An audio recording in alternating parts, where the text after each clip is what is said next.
It's good to know that that video errored out. Hi, everybody. Welcome to another exciting episode of Tiny Meng Tuesdays. As always, I am one of your faithful hosts, Diamond Dave Wheeler, a.k.a. Dave Wonder, a.k.a. Dave Wheeler. You can really call me whatever the hell you want. Just call me Dave. It's all good. But with me, as always, is the effervescent madman of Minneapolis himself, New Money Matt. Hi, buddy. Hey, how it goes? It goes very well. Oh, you got some good ones on the workbench today. Once again, I've got no idea what I'm doing, so we'll see what happens. All right. Well, and being our very special guest tonight is a fantastic sculptor in every way, shape, or form. So we're going to bring on this fantastic creative man. His name's Alex. You might know him better as Fanplastic 4. What's up, dude? Ew. Hey, guys. Welcome. Thanks for joining us. Thank you for having me. I'm stoked. This will be fun. So as we put up on the socials and stuff today, you're going to be doing some live ZBrush sculpting while we're tinkering and chopping up figures and such. I am indeed. I'm going to see how far I can get, starting from scratch on a sculpt. And I don't know. What do you guys think? I'm torn between either doing Tim Drake Robin or Gambit from Jim Lee's X-Men. I got to go Tim Drake Robin just because he's right there. Yeah, I mean, Dave's got the personal connection there, so I'll cede it to him. Go for Tim, man. I'm stoked. We got people dropping it already. Nice. So yeah. One for Tim, one for Gambit. Oh. You would, Mike. You would. Well, if Tim Drake Robin isn't working out, he seems like I could convert him to Gambit pretty easy. Yeah. More hair, Same bow staff, same all that. Yeah, exactly. Yeah. Oh man, it's going 50-50 now. All right, we'll go Tim Drake. We'll go Tim Drake. Sorry, executive decision here. Haha, take that, consortium. Don't. I love you. So I'm gonna pop up the screen on here. And it'll be the little ghost to the side over here. Aw. Hi, guys. Hello, ZBrush. Of course. It's nice that you sign your work. Yeah. It's a funny name. You're right. So, we'll just be, as usual, just, what? Burn him. We'll just be yucking it up and whatnot. Is it cool if we ask you just some general questions and stuff, just kind of have ourselves a good old fun conversation? Yeah. All right, cool. Ask away. And if you have any questions for Alex in the chat, feel free to drop it. Please go follow him on Instagram, Fanplastic4. What is that your Twitter handle as well, or are you just on Instagram? I'm just on Instagram. I don't. Oh, right on. Twitter, but... So, Emilio, is this old ZBrush? Nope, it's the latest version. There we go. Ooh. But yeah, all man. Up to date. So Alex is very well known in kind of the custom community just because he's been killing it with some absolutely stunning digital sculpts of everything from John Byrne's Fantastic Four to classic X-Men, just absolutely insane. So I gotta ask, what got you into this, man? Well, it kind of so basically I got ZBrush I got ZBrush 1 year, and then a year later I got a tablet, like a Cintiq tablet that I could could actually draw, sculpt on the surface of, and so I'd always been wanting to dive into ZBrush and figure it out. I've always enjoyed sculpting. I used Super Sculpey prior to this, and did some clay and armatures in college and that sort of thing. But ZBrush really just I just took off with it. It was almost like an instant addiction. I just loved it. So I basically I started working in ZBrush just before the pandemic. Damn. And then after the pandemic, I had a lot of time to devote to learning this, and so yeah, I've just been like pretty much practicing every day, and I sort of started the Instagram to like sort of keep with it, like have as a exercise, like a place to post and sort of keep me engaged with it, right? Yeah. But yeah, no, it's been yeah, I just love it. I mean, it's an amazing program. Like, there's so much you can do. It takes a little getting used to. It wasn't like, if you're thinking that it's going to be like, basically just like physical sculpting, it's definitely like, there's definitely a learning curve. Like, it's it's a little clunky at first, but once you acclimate to it, and like you will acclimate to it, and there's tons of like, basically I just like learned from YouTube. There's Pixelogic, the company that makes ZBrush. They have so many amazing tutorials, and like any question you could have, like it takes like 2 seconds to find the answer, just Googling it. And so yeah, I mean, I highly recommend it to anyone interested in sculpting, or just like drawing. Like before this, I did a lot of like 2D art, drawing every day, and it has really improved my knowledge of anatomy, of perspective, of form. Like, it's just got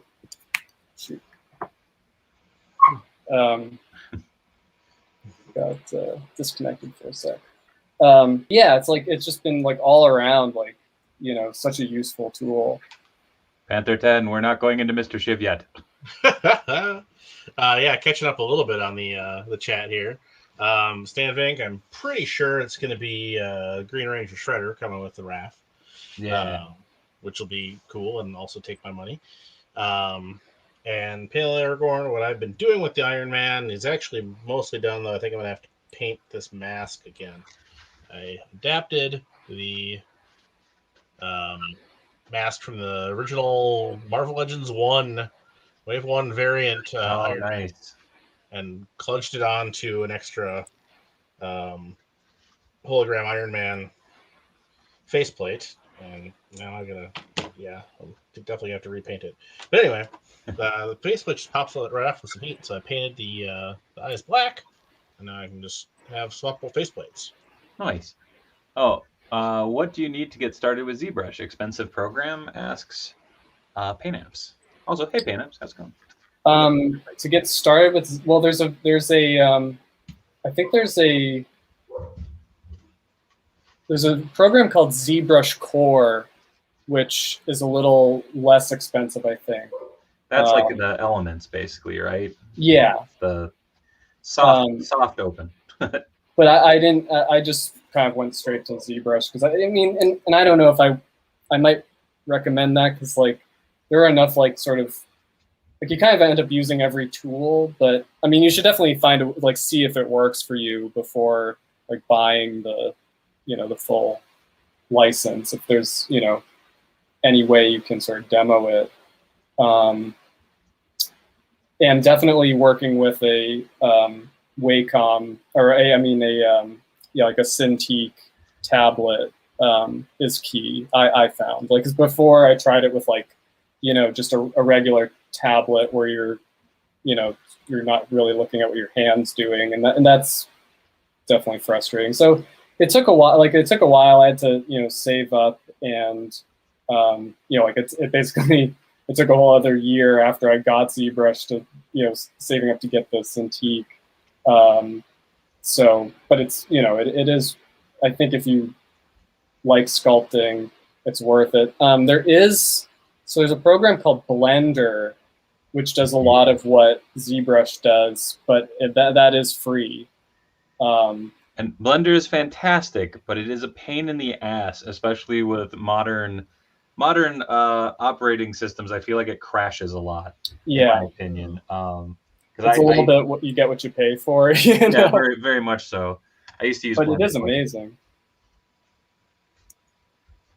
Yeah, I've never messed with ZBrush. I did technically go to school for 3D modeling, but more like mechanical design and stuff like that. So give me a SolidWorks seat and I can make you some interesting stuff, but I definitely could not do a head sculpt. Yet. Even if I wanted to. Yeah, I got enough stuff going on, Dave. Don't try and give me any more things to learn. Don't you make me learn now. Not in addition to what I already got. That's fine. Let's see. Let's go back to the chat. Looks like the Shredder may be a fan channel release, which is interesting. So that was the rumor. Also, thank you, Michelle. Aren't they all technically fan channel releases, though? I think technically, yeah. So far. So anyway, I will be curious then to see who comes with Raph if it's not Shredder. I haven't read the series, so I'm not the person to ask. I have read the series, and so far it doesn't seem like there's a logic. Well, I mean, they've been. I don't see them doing the Rangers. Honestly, they're just less interesting. But maybe they'll surprise us. Yeah. Well, and I mean, in the story, literally the thing is that the Power Rangers can't morph. Right. So that's why the turtles end up basically becoming the Power Rangers. Is they can use the coins. Sorry, I'm doing a nasty looking wash to this new Marvel Legends Infinite Ironmonger for my friend. Actually, Nightwing GL in the chat if he's on today. I don't know. Hey, Geeker Queen, how's it going? Ooh, Swan Cats and Cave, is that your Wolverine head sculpt? Asks Emilio Lopez. It is. Yeah, I've been meaning to get some more stuff to Corey, but yeah, it's. I gave him one was like a Jim Lee inspired Logan, and then one was just sort of I guess like my attempt at like a standard Logan. But he did. I mean that was like such a thrill to see the paint job he did for those. You know, like he does such a beautiful job. It's to have it in hand too. It's just like all the like little subtle shading and highlights in the hair. It's just like it really. He does such phenomenal work. Yeah, Corey, as you know, is a friend of the show, so he is he is absolutely fantastic when it comes to that. Pun fully intended, I guess. I wasn't really going for that, but that worked out nice. So they unveiled the Mikey and April today, right? Yep, Mikey and April are the two, which was funny because I saw a bunch of people complaining that they're like, but the Yellow Ranger is the lady. I'm like, well, not in the original material. Like, no, right? Although yellow seems like a natural for April. But, well, yeah, but then one of the turtles would have had to be the Pink Ranger, which I think would be funny. Donatello, purple's kind of close. Yeah. Well, and the thing in the thing, there's 5 Rangers, but there's only 4 turtles. So I thought it was kind of cool when it was like, oh yeah, no, April is the Pink Ranger. All right. Like, yeah. Like, oh my god, this armament is a pain in the ass the way that it is built. I also have to integrate the wash in a little bit deeper because this is not taking it very well. All right, Dave. So, Panther 10 is curious about how the Power Rangers and Turtles even met. So in the okay, sorry, my lovely wife just came in. You can come in. Come down. Did he actually have 2 years? Yes. So, all this chat. Yeah, that's fine. Okay, love you, but that's okay. Just leave it on the floor. Goodbye, lovely internet people. I don't know if any of you could hear that, but she said, "Goodbye, lovely internet people."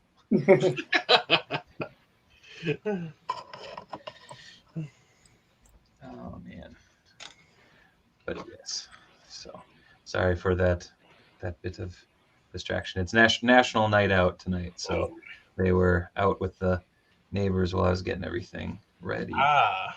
So I was out for a So we'll actually hold off. We'll let everybody track down the book themselves because we have people in the chat who haven't read it yet, so we don't want to spoil anything. Oh, okay. Go look on the wiki or something. It's out there if you're curious how they met. Oh yes. Or imagine your own story and then buy the figures. Yes. So yeah, I don't even know. Oh god. Man, these things do not like sticking together. This is kind of frustrating. So, yeah. Did either of you guys get the new Captain America What If like Iron Man armor that they showed with I will definitely. I haven't pre-ordered the Hydra Stomper. The Hydra Stomper, yeah. I haven't pre-ordered it yet, but I definitely am going to get it. Yeah, I'm very interested in it as well. But I think for me, it's going to be I want to see what it ends up being in store, or like in person, I guess, if that makes sense. Like, yeah. I mean, the hot toy looks pretty rad too, dude. Yeah, it does. Oh yeah, are you gonna get the hot toys, Dave? I'm tempted for sure, but I don't know. We'll see. I'm in the process of another streamlining of the collection and figuring out exactly how I want to go about, maintaining everything, and so I'm figuring out exactly which way I'm going at the moment. Yeah. Hey NYC, how's it going, man? Oh damn, Emilio, really? That's awesome. Worked on the issue 4 cover. Hell yeah. Oh, very cool. I love the series, so killer job.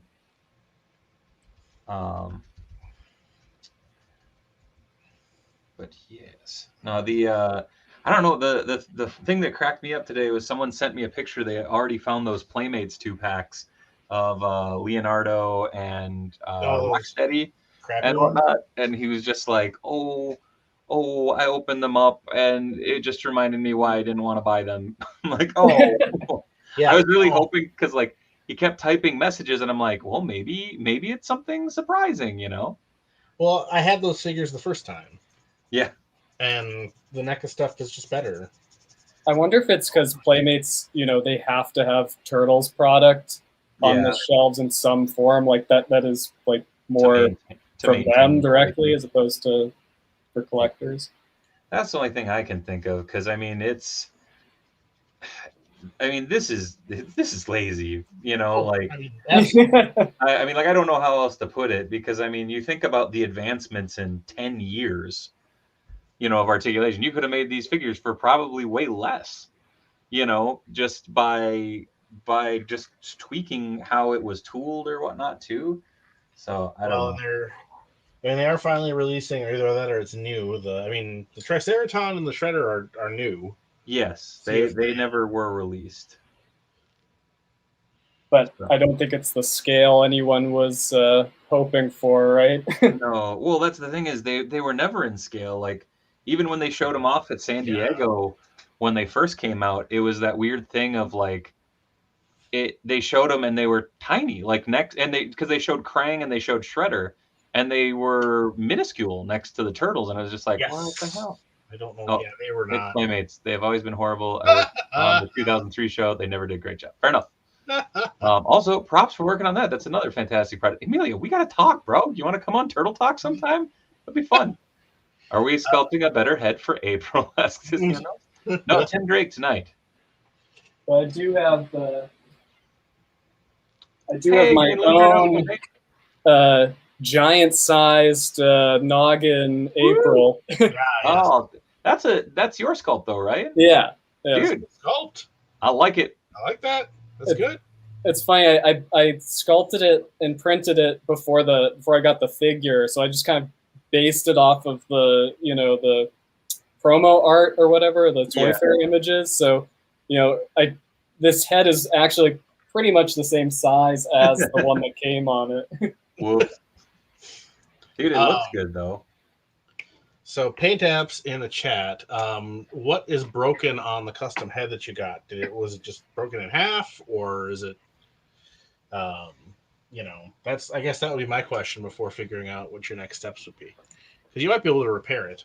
But if you ordered something from somebody and it arrived broken, that seems like a good thing to I missed something. bought it from. No, yeah.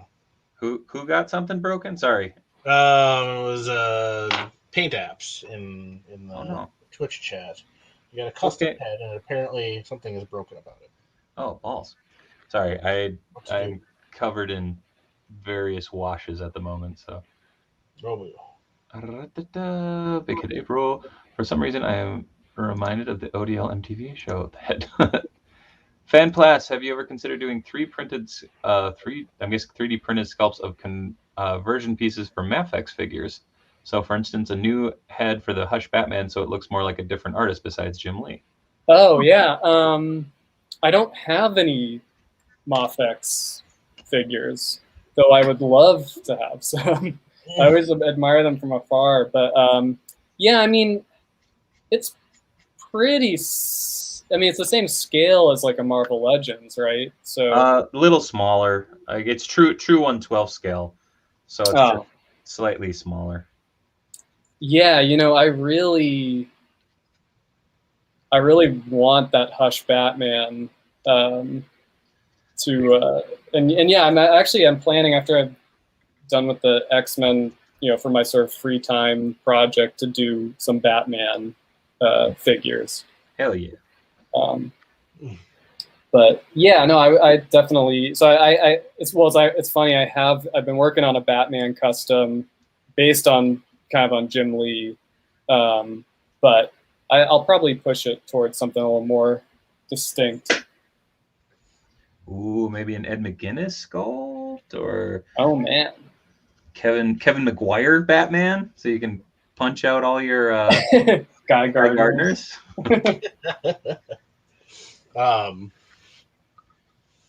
Do the head sculpt of Guy Gardner's like face, you know, just recoiling back. Yeah. A NECA April hit onto a Super 7 body. I don't know if that works scale wise. I don't have the new April yet from Super 7, so I can't. I think it looks really good. I love the headset head that it comes with. Like that just looks killer to me. I think that's my favorite of the sculpt.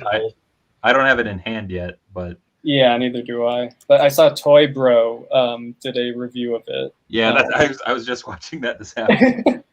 I was like, yeah, those look sick. Those figures. But yeah, it looks like I was thinking it looks like the body, because she's a little small, so she might scale in fine with the NECA turtles. Yeah, that's true. Well, I was gonna say too. I mean, your head sculpt. I mean, just tweak that a little bit. And, oh yeah, that'll probably fit. Yeah. Put that on the Super 7. But oh yeah, Scott McDaniel Batman. Hell yeah. I know a couple people that absolutely hate Scott McDaniel, and I would put it on my Batman just to piss them off. Did he do like those painted sort of am I thinking of the right guy? No, Scott McDaniel was on Nightwing forever with Chuck Dixon. It's a very distinct style. I can see why people wouldn't like them. But I mean, I want that Green Goblin design real bad. I'm going to mute briefly here, but holy chat. Sorry, everybody, for us keep it up there.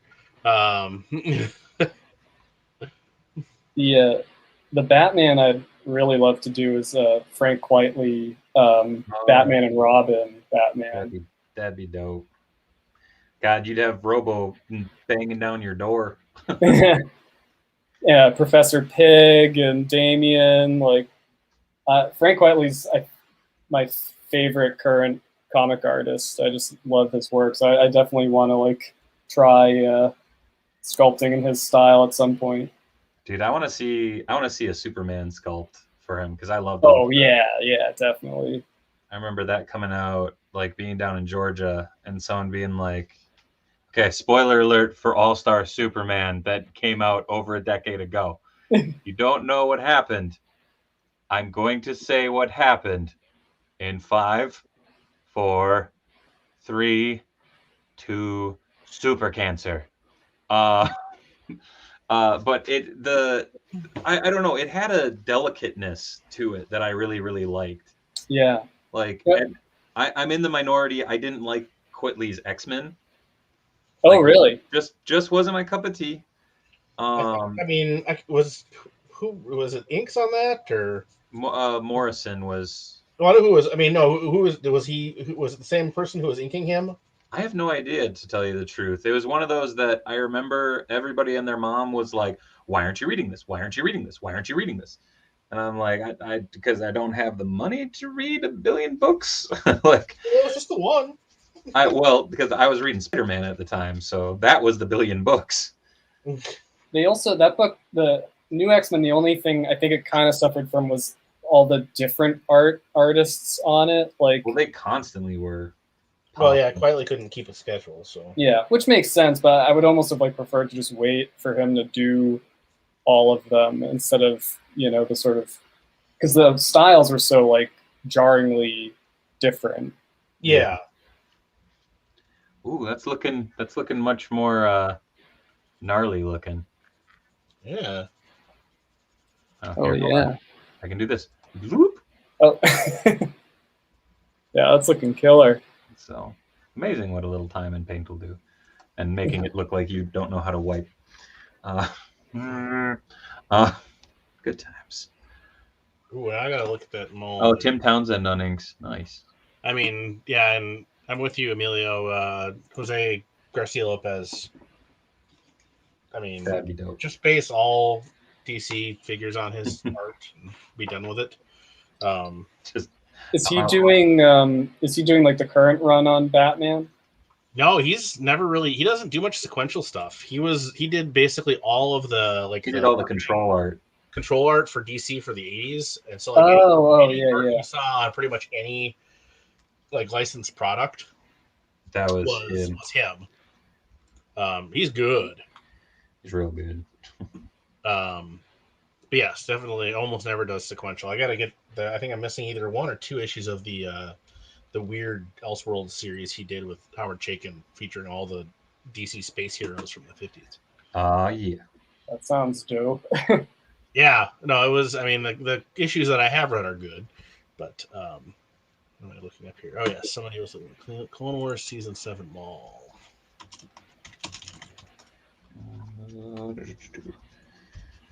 Now I need to see. But I know we talked a little bit yesterday, Alex, just kind of when we were doing the test run of the ZBrush and all that stuff. But you mentioned you went to RISD. I did, yeah. So yeah, go ahead.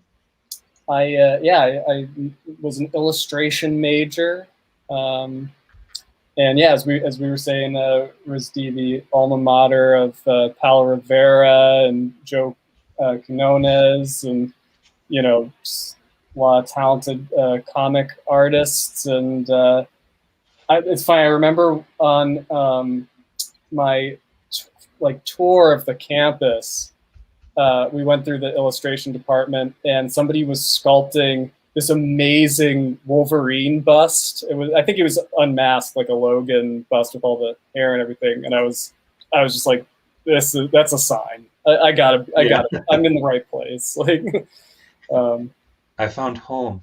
Yeah. But yeah, so I majored in illustration, like mostly, sort of 2D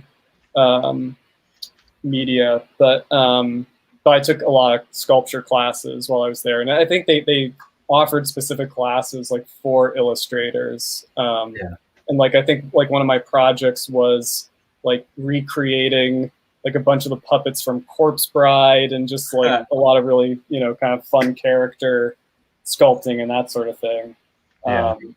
So that's where I kind of discovered a love of.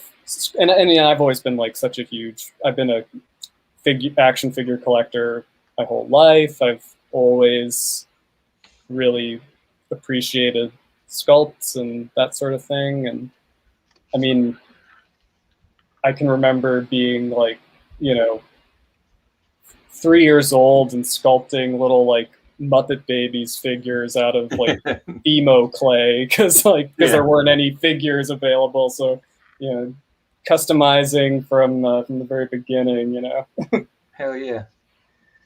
Oh, that's awesome, man. Yeah, it's always fun because it's like I went to school for sequential, and there's like a couple classes that you could do sculpting, but I actually minored in sculpting, and it was so interesting just to see all the different avenues that people were taking. With it, some people wanted to do toys, some people wanted to do fine art, some people wanted to do just recreational stuff. So, oh, Neb, the articulation on this big boy is actually awesome. This is actually not mine. This is Nightwing GL's in the chat. Whoa, and my chat just wickedly jumped. Yes, and I'm going to say Shakes the Clone. If you're looking for something that's actually going to scale with Black Series, since they tend to be a little bit slighter than most Marvel Legends, I would maybe go with one of the Mark II or III Iron Man figures, especially the older Hasbro ones. They're a little smaller, but I think they've got a pretty similar design. Now, Yeah, the joints are a little funky, so mating everything together might be a little bit of a challenge, but it is doable, in my opinion. So that would, if I was going to do, Clone Wars Mall that's where legs, you that go. would probably be the way I would go. Hi, Kelly. How's it going? Maul had mech spider legs, the chicken legs, and more human mechanic legs. Three sets of legs. There you go. I mean, how can you go wrong? You got one for each mood that you might be in. I don't know, darling. Am I in a spider mood this evening? Perhaps the chicken legs for dancing. Sorry, I don't know why that popped into my head. All things, but I'll take it and run. It's one of those nights, Yeah, hell yeah, it is. To give you a clue at how nasty these washes get, this is what I've been using just to wipe it off. Ooh. That started off as a paper towel about 2 minutes ago. But I build up washes layer by layer, so I try and get it really laid in deep, so that you end up with that kind of really seen some shit. Well, I'm gonna have to get some filler in here. Found Wrecker today. Oh yeah. Or to very nice. Nice. To go, the Omega route, Rika. And like my other crosshairs.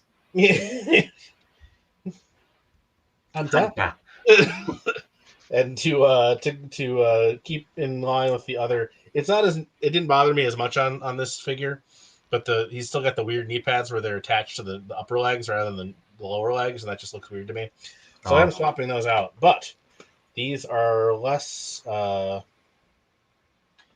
smooth. They've got more depth going on to them. So I've got to fill in a little bit of the hello slacker hacker. The back here, so I can attach them to the lower legs. Matt, have you thought about making a replica commando with that Rekka? I have not, because I'm not I'm back into Star Wars thanks to The Mandalorian, but I'm not that into Star Wars. Also, it also seems like something Hasbro will give us eventually. Hard to say. They're certainly not pumping out as many Black Series as they did with the 3 3/4 stuff, but I think our Holy Commando will happen eventually. Hopefully. Oh man. Also, he's quite large compared to the other Star Wars. What were you saying, Alex? Oh, are you guys watching the Bad Batch? Is it still on? I am 3 episodes behind. I think the season finale is this week. Oh, really? I think so. I could be completely speaking out my ass, but I remember someone talking about that, and I was like, "Oh, good." then I won't fall further behind. I mean, it definitely. I watched the most recent episode yesterday, and they definitely seem to be building to something. So, Shake says maybe 2 more episodes. Aha. Oh. So, 2 more. Oh, yep. Chad is correcting. 2 more episodes. Oh, there we go. Season finale is the next week. It ends August 13th. Oh, okay. There we go. And then we got what? What If starts soon. What If and Hawkeye's not till September. Yeah, Hawkeye or November. November. Okay. I think it's November 24th, I think.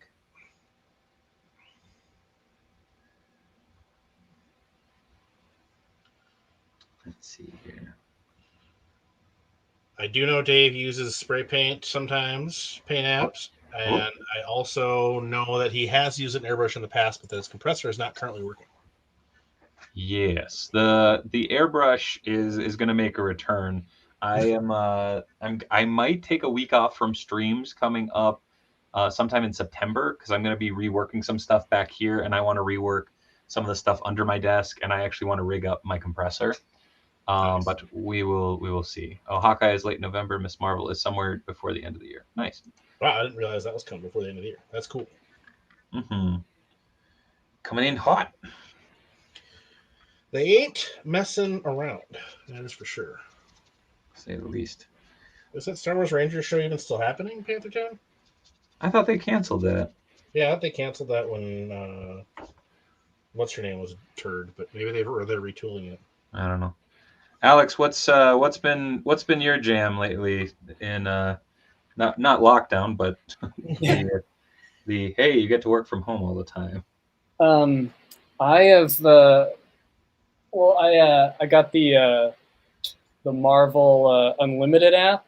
Oh, nice. So I've been reading a lot of, catching up on my Kirby, diving back through. I'm reading all the original Kirby Lee Fantastic Fours and the Lee Ditko Spider-Mans. Right on. So yeah. I just finished the first Ditko Spider-Man run. I will say, so a couple years back, I made a task for myself, a quest, if you will, to read every solo issue of Spider-Man.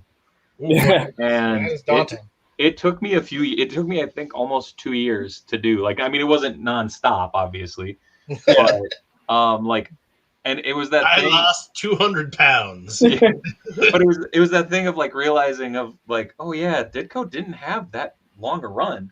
No, he was gone by what, the late 30s? I think 36 or 35, yeah, something like that. He made it. Yeah, I mean, his last big one was that classic scene. Yeah. Which that's the finale, right? He had an ending. Yeah. And after that, it just kind of becomes a Spider-Man hitting a different guy each issue, but he really brought the character full circle, and it makes sense to kind of move on after that. Well, that was the other thing that struck me going back and reading those books, because I started in the 90s, where and ever since then, and I understand why it's the case, but everything is very much the illusion of change rather than a significant change. But Spider-Man went from I can't remember what grade in high school he was when the series started, but he went from that to college essentially. During those first 30, 40 issues. Yeah. Which is crazy. It's funny because I feel like those early Spider-Man comics would make a great TV show.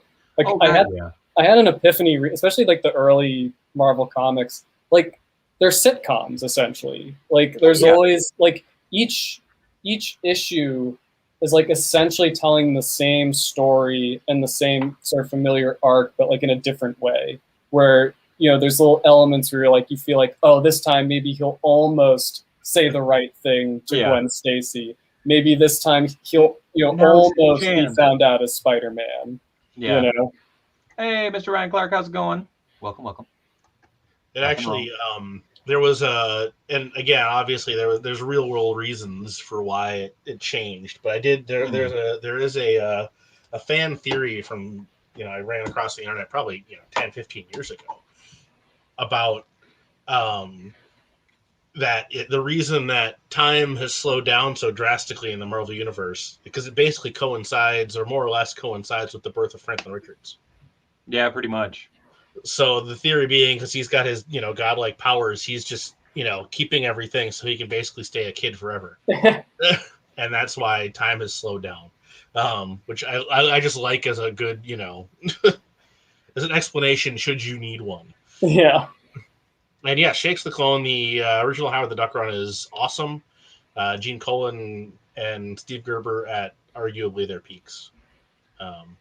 Real weird. I'm sure a lot of it I don't even appreciate. It's like watching MST3K episodes where you'll read a news story or hear something about, that from like the 70s or 80s. And you're like, oh, that's what they were referencing.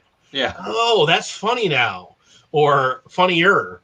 Same thing with those because those Howard the Duck comics are so topical. Oh God, yeah. But amazing stuff. Well, they were Mad Magazine from Marvel. You know? Pretty well. They had crazy. Well, you know what I mean. And such a actually that reminds me. So that's what I've been doing most of the pandemic is I discovered the Cartoonist Kayfabe YouTube channel. Oh yeah. Oh my God, do you guys watch them? I don't because we brought it back up yesterday. I watched like 15 of them today. Yeah, it is. That's it's Michael Fife is one of them, right? No, it's Jim Rugg and Ed Piskor. And sometimes I do like Ed Piskor a lot. Yeah, I mean they're just like they're so great. Like and they they cover like their knowledge is vast.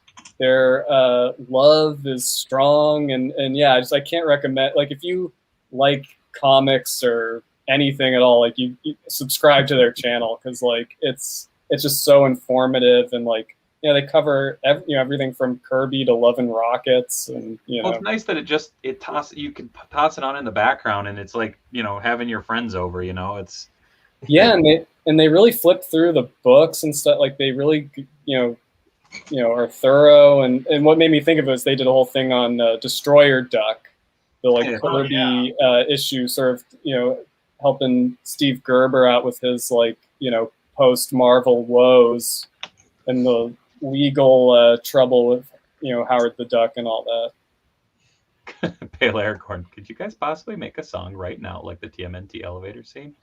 We're not monkeys, Pale Aircorn. You will not make us dance. Josh Bear, my dad gave me his Doctor Strange comics from the 70s when I was younger. I love the psychedelic art from then. Wish I still had them. Oh, they're so pretty. Oh, I mean, Ditko. Again, that Ditko Doctor Strange era is some top-notch stuff. Well, it's bonkers stuff too. Like you go back and read those and it's just like, oh my, Mr. Ditko, what illegal substances? I mean, probably none for him. Yeah, well, that's true. But it's just that thing of like, you know what I mean? It hit all those. Oh yeah, very psychedelic notes. No, it wasn't. It's not the 70s with again probably Gerber and Starlin and such where they were literally getting drugs in the mail from fans. Wow. Yeah, hey, somebody who reads Defender sent us some LSD. Sure, let's try that. I think it's LSD, anyways. You idiot! That's the stamp. The Marble Value stamp. Yeah. Snozzberries really do taste like snozzberries.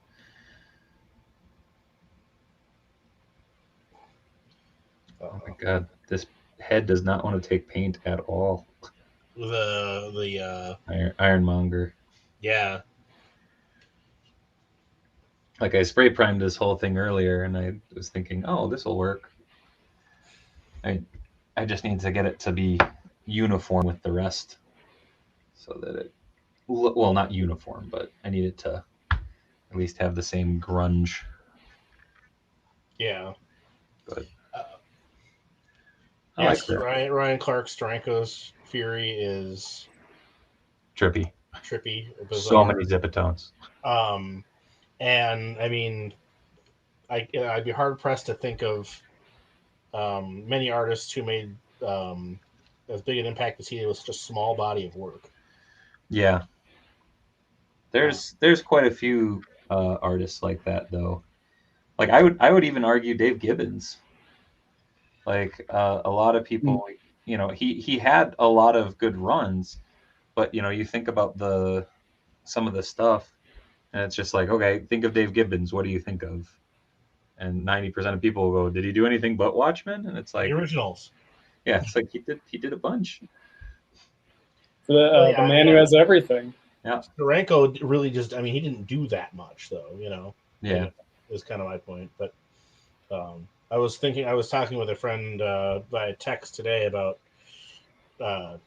Leafield, because I had read an article where they were talking about how, like, despite the fact that he's, you know, objectively not good,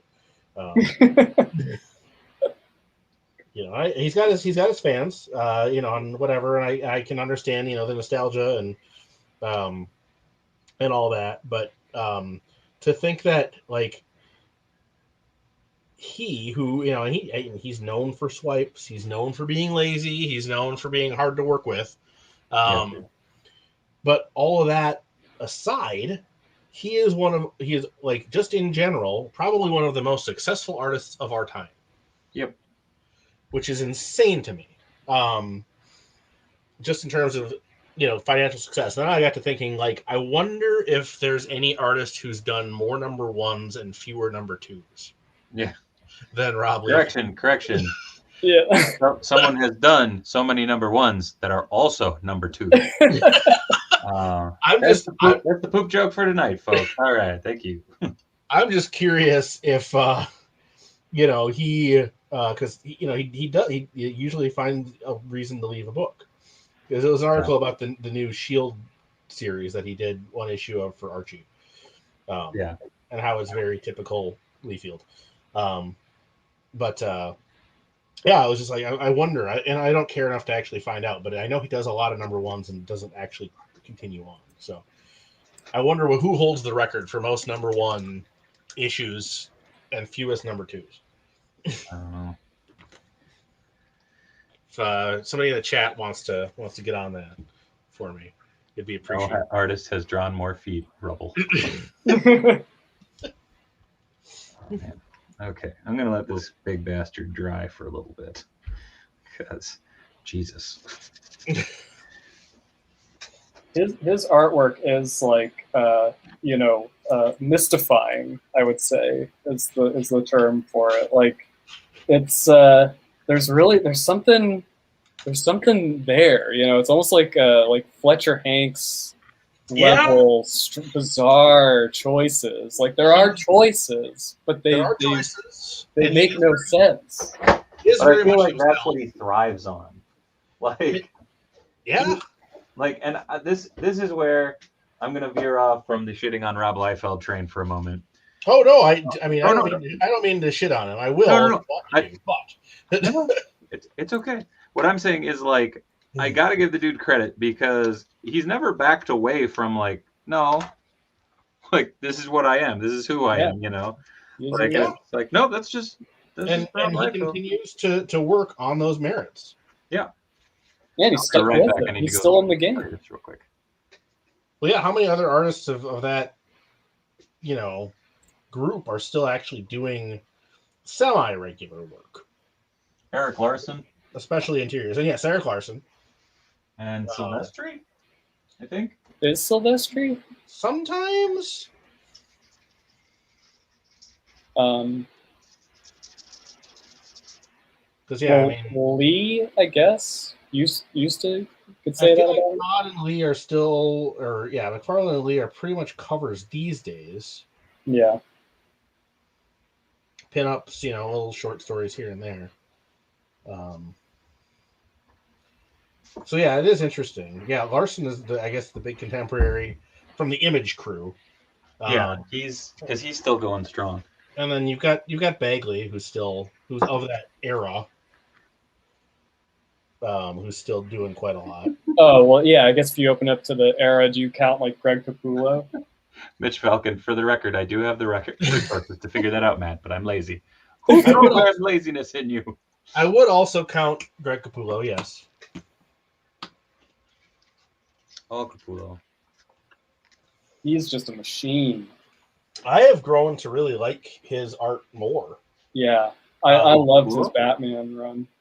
At the, you know, like, I liked him in the 90s or whatever, 2000s, you know, it's like, oh, look at that. And then I kind of cooled on him for a while, and then when I was reading his Batman stuff and some of the other, especially like when like Last Night on Earth and Death Metal and all that stuff, it's like, oh no, he's got really solid cartooning chops. Oh yeah. Yeah. His acting, the acting he puts into the characters is really, really good. It's funny because he always cites John Buscema as being like a big influence, but I see like a lot of like Jack Davis and Mort Drucker in his work. You know, yeah. like yeah, I mean, a lot of the horror guys for sure. McGuire. I definitely see some. I mean, I know it's a later influence, but McGuire and Sears both seem to have a big. He's drawing from that well. There's a lot, like, for some of his compositions and stuff. I see a lot of Toth too. Like, yeah, that's, I don't know if you can read a comic these days and not. Well, no, but you know what I mean. Like, yes, I do. For what he talks about, it's like, well, I will fully admit, like, I was talking to someone and he was talking about shot choices and all that jazz, and we were kind of just running the gambit of like, haha, let's name people, and like the thing he kept on going back to, he's like, I remember reading this Zorro comic. I'm like, it was Toth. And he's like, what? No, it wasn't Toth. It wasn't that old. And I'm like, no, it was Toth. Like, trust me on this. It was Toth. He's like, but it had Tornado in it. I'm like, no, it was Toth. Like, just listen. Cartoonist Kayfabe did an amazing video where it was I don't know if it was like a Charlton comic, but it was like a horror comic where they actually had Toth. I think Toth was the first penciler on it, and then for some reason they ended up they fired him or something, or they ended up going with a different artist. Yeah. Sort of just a hard to compare to Toth, but like a lesser kind of artist. And it's really interesting to compare the two comics, like to see what a master of storytelling Toth is. Norm Brayfogle, I haven't heard that name in a minute. Oh, Brayfogle's great though. Valentino has switched to more behind the scenes work. Also, the man that saved Image. Very true. Yeah, I was going to say, why are you blaming Valentino had some kind of a health issue that prevented him from drawing. Yeah, or at least as much. I'm gonna call this big bastard done. He's big and he's chunky and he's kind of crusty. I need to even out this arm is still a little heavy, but he's got dookie butter on his butt. And, but that's good. Look, gotta give him some like pizza stains or something, right? Like a little slice of pizza sticking out. Just wait, I got some of those. Hold on, give me a second. All right, so from the chat, who are your favorite writers when it comes to comics? Ooh, Alex, we're gonna start with you. You're the guest, man. That's a good question. I think I gotta say Alan Moore. Just because I think that I'm a Grant Morrison, Alan Moore guy, but I think I love the voice, like the distinct voices that Alan Moore is able to get out of his characters. Like, if you League of Extraordinary Gentlemen, like all those characters sound so distinct. Like, oh, for sure. Yeah, his large casts are, I think, really compelling to read. Is it bad that I got to put this out there, that everything you just said about Alan Moore, the opposite of that is why I dislike Grant Morrison these days. Because 90% of his characters are like, all right, cool, so they're you. Totally. Yeah, I mean, you get his stuff almost has like this sort of strange otherworldly rhythm to it. Yeah. It's definitely their voice. And Bendis falls into that trap too. Yeah. Well, Bendis is also writing 80 books. Right. But I will say, I don't feel like it was weird in its own way, but Morrison's Green Lantern stuff that just wrapped didn't feel like he was writing, him to me. Is it bad? after reading a couple issues of that, I was like, is someone ghostwriting him? Like, it was so off brand. I don't know how else to put it. Like, I feel like he was. I mean, it gets more Morrison as it goes, but I feel like Grant was kind of going with more. He was kind of inspired. Like I know, like I read Grant's autobiography, and they were talking about how they were inspired by, or they read a lot of like the Gardner Fox, and I can't remember who else, but that era of Green Lantern and Flash and all that was really kind of foundational for Morrison. And so I think some of the writing style was probably kind of drawing on that a little bit, which maybe is why it felt so different. But I thought that was going to be like their last DC work, and now they're writing something else. Superman and the Authority, which the first issue I enjoyed. But I think like when you write as much as he does, it's like, how do you still have anything left? I feel like there are certain characters he really I think nails. Like it's always like Damian Wayne, Emma Frost, Lex Luthor, like that type of character. Aristocratic people with psychoses, like haughty, like they, he really shines. I mean, I love All-Star Superman. Like I think that's phenomenal. Also, like We Three, like We3 is amazing. Yeah, I mean, and the challenge of developing these characters that basically only say speak like pets. Very rough, rudimentary language. The Doom Patrol run obviously was an Owlman. The 80s stuff is high points for me, but just the imagination alone. Morrison is a writer that I'll give pretty much anything they do a chance. Because it's just a weird, the way they do the world is just bonkers to me. I can't fathom it sometimes. So, all right. So more was the big one for you, Dave. I really like Mark Waid. And Todd DeZago. I'm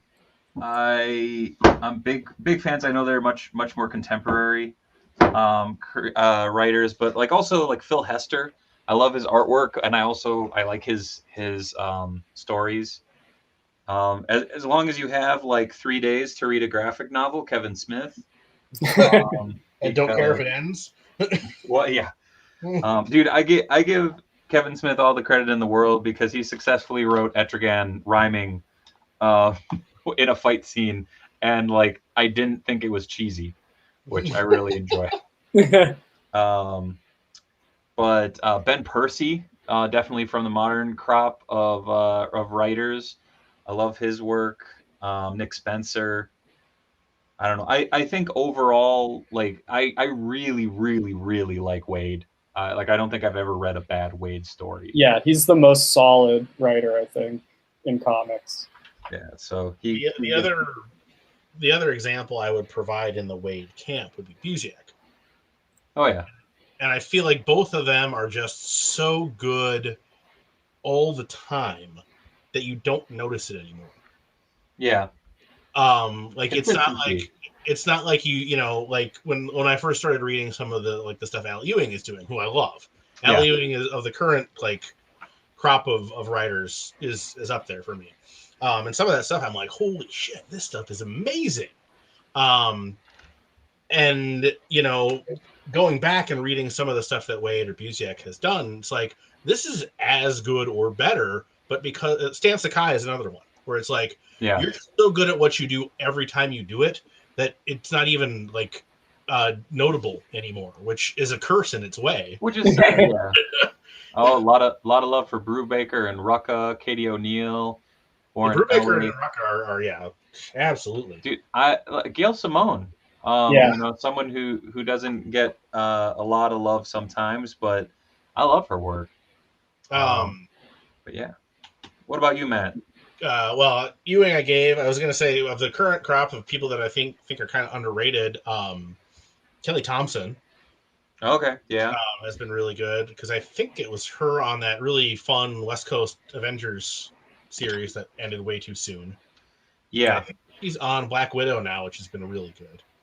I haven't read that Oh, one. it's been great. I used to read her articles on CBR all the time, but I think before she broke into comics, I can remember when she sort of made the transition. I was like, "Oh, that's awesome!" Like, and now you know she's had this long career. Like, You're just like, holy shit. I'm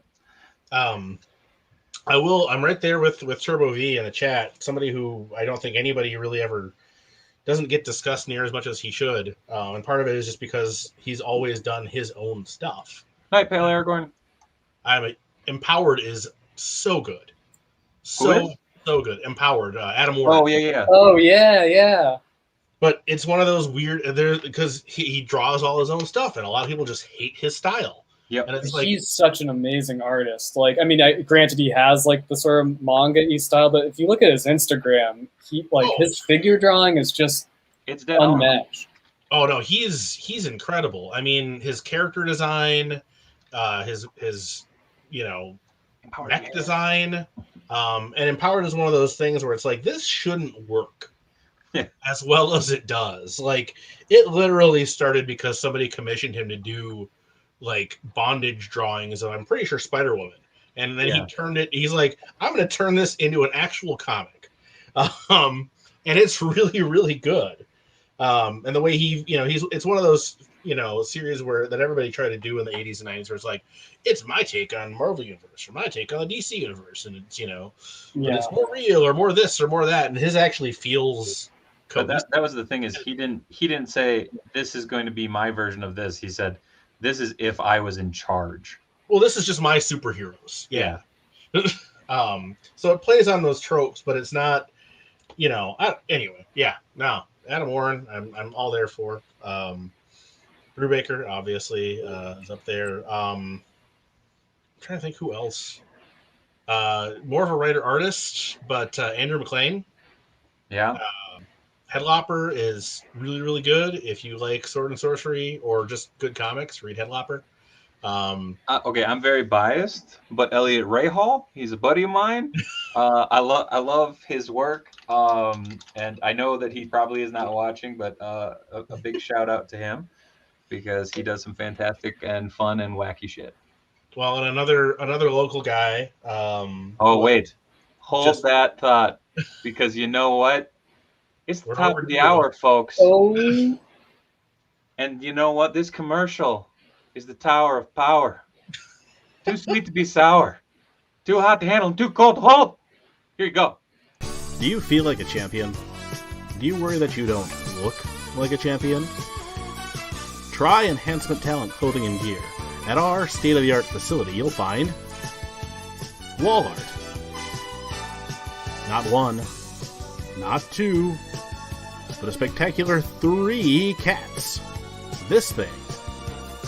Top-of-the-line sewing equipment that Enhancement Talent has used to make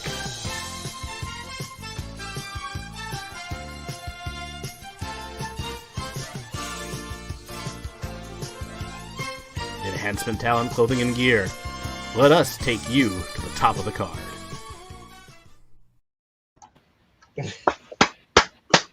Every time. I love it. So good. Best hat in streaming, Nigel. I haven't had him down here in a while for a stream. Don't bring him down now. You're painting. No, I'm not gonna now. No. Oh, Donnie Cates has been doing some great stuff at Marvel. Thor is awesome, especially considering that it's following Aaron's run. He's pumping it out, to say the least. I was gonna say another local guy before we went to commercial, just because the current series that he's been working on is so good. Xander Cannon. Oh yes, Kaiju Max. Max. Great stuff. Yeah, if you like the Super Sentai or the Kaiju films, well worth a read. It can get a little dark. Have a good one, Quintillion. Oh, sorry, Quintillion's back. Sorry. It can get a little dark, it can get a little hard sometimes, but man, it's good. Noise. And if you ever want to see a giant monster do a kaiju themed version of Hamilton, you go wrong. You're not getting it anywhere else, I can tell you that. That's very true. It is spectacular. Dave, when you were saying talking about Mark Waid earlier, it reminded me of I think he was the writer. There's a X-Men annual that was sort of like a jam piece kind of thing, but he wrote like a little short story this is the early 90s, so it's Jubilee is like kind of new to the team, and she's in the danger room kind of going over like the X-Men's files with Wolverine on all their villains. Oh yeah. And so it's like calling up, images of like their biggest villains, and so she's proving that she like knows, she knows what the threats are, and so it's like Mr. Sinister and the Marauders are like number 9, number 8's the Upstarts, and then number 3 or 2 is Magneto, of course, and then Wolverine's like, and then our number 1 enemy. And Jubilee's like, oh yeah, I know, it's got to be Dark Phoenix, and she calls up this image of the Dark Phoenix, and Wolverine's like, no, it's not Dark Phoenix. We already dealt with her. He's like, our number 1 enemy, and he calls up this image, and it's people protesting, like it's like an anti-mutant rally out in front of the White House. He's like, we can't ever forget that like this is the X-Men's number 1 enemy, which is the like bigotry and hatred and fear, and I just thought that was like a really nice touch, because it was at that time in the comics where like it was sort of wrapped up in the soap opera of it and the sort of just the superhero fights, but like kind of bringing it back to like, oh, this is about something a little bit deeper than. There's more to this than. Yeah, so I give him a ton of credit for doing that. Quintillion, weight of toys. Wait, that sounds worse. Daniel Warren Johnson is my favorite era, writer and artist combo. The last issue of his Beta Ray Bill book came out recently, and it's been another hit. Nice. Well, I actually meant to check that out, and then I didn't. It was one of those where it's like, yeah, I'm gonna pick that up someday. You absolutely should. It's super good. The last issue was great. There, at one point, Beta Ray Bill suplexes Thor. Perfect. It's well, he should, dick. No. It's one of my favorite, takes on the Executioner Scourge. Good stuff. That last issue. Oh, I hope he gets to do some more stuff at Marvel, or just I'll have to try and track down some of his other stuff. The other person that I'm all about all the time these days, Kyle Starks.